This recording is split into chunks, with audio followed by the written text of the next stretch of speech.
आज हम लोग पढ़ेंगे कोण थीटा के पूरक व संपूरक कोणों के त्रिकोणमितीय अनुपात। तो ये किस प्रकार से होता है, इसका थोड़ा बहुत हम लोग ट्रिक भी पढ़ेंगे कि ज्यादा याद करने में ज्यादा मुश्किलें नहीं हो, इसके लिए हम आसान सा क्या करेंगे, ट्रिक का भी प्रयोग करेंगे।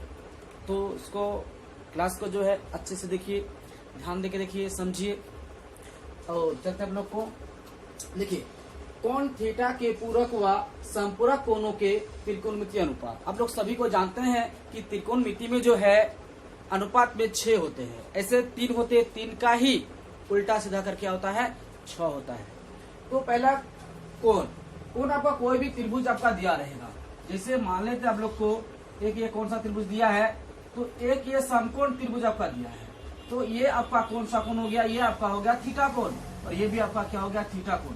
इसको और एक में क्या कहते हैं, इसका है क्या, ये न्यून कोण, और ये वाला कोण आपका क्या है, समकोण है। यानी यहाँ पर आपको कोई मान दिया हुआ रहेगा, जैसे आपका sin 30 का मान हो गया, cosec 60 का मान हो गया, 90 का मान हो गया। इस प्रकार मान जब दिया रहे, यानी इस प्रकार रहे, तो हम लोग क्या करेंगे, इस टेबल के हिसाब से हम लोग क्या करेंगे, उसका मान आसानी से ज्ञात कर सकते हैं।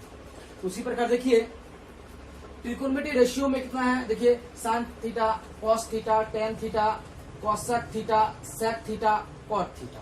तो इस बारी से सभी का मानों को हम लोग क्या करेंगे, पढ़ेंगे। sin 0 डिग्री का मान क्या होता है, 0 होता है। sin 30 डिग्री का मान क्या होता है, 1/2 होता है। तो उसी प्रकार देखिए sin 0 डिग्री का मान 0 और sin 30 डिग्री का मान 1/2 और sin 45 का मान आपका हो गया 1/√2 और sin 60 का मान हो गया √3/2 और sin 90 डिग्री का मान हो जाता है 1। देखिए इसमें एक बात को ध्यान दीजिएगा, इसमें किस प्रकार sin थीटा तो हम लोग पढ़ लिए, तो sin का 0, 30, 45, 60, 90 का मान पढ़ लिए। एक पढ़ने के बाद आपका cos थीटा का मान अपने आप क्या हो जाएगा, याद हो जाएगा। किस प्रकार लिखिए, देखिए जिस प्रकार sin 90 डिग्री का मान 1 है, उसी प्रकार क्या है, cos 0 डिग्री का मान 1 है।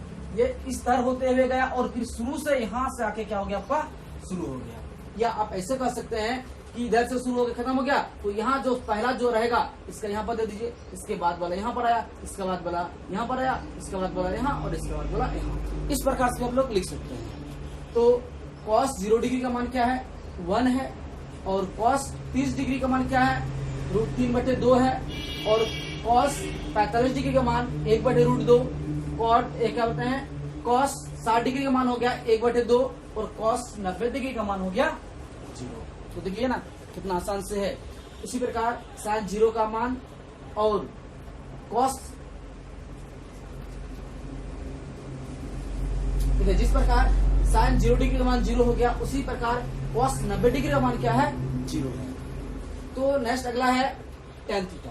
tan 0 डिग्री का मान है 0, tan 30 डिग्री का मान हो गया 1/√2, tan 45 का मान हो गया 1 और tan 60 का मान हो गया √3 होता है, यानी tan 60 का मान हो गया √3 और tan 90 का मान हो जाता है अपरिभाषित। इसको आप ऐसे भी लिख सकते हैं।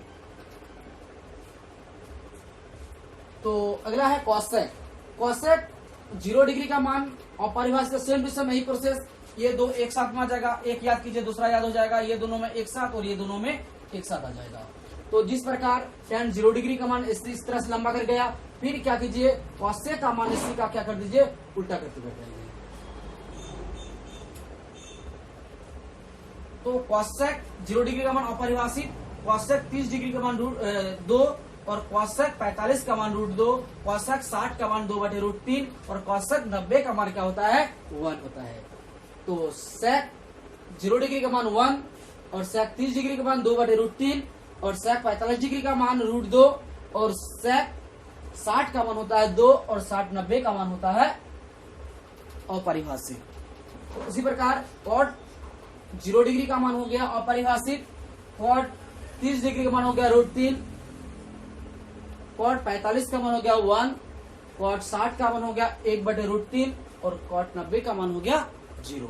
इस प्रकार हम लोग सभी का क्या किए, मान को सीखे।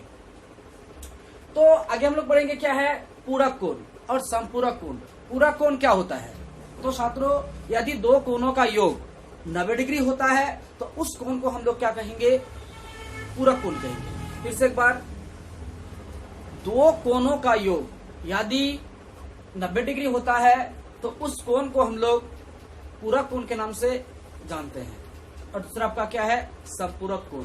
यदि दो कोणों का योग 180 डिग्री होता है तो उस कोण को हम लोग क्या बोलते हैं, समपूरक कोण बोलते हैं। तो आशा करते हैं अच्छी क्लास आप लोग को बहुत अच्छा समझ में आ गया होगा। तो मिलते हैं अगले क्लास में।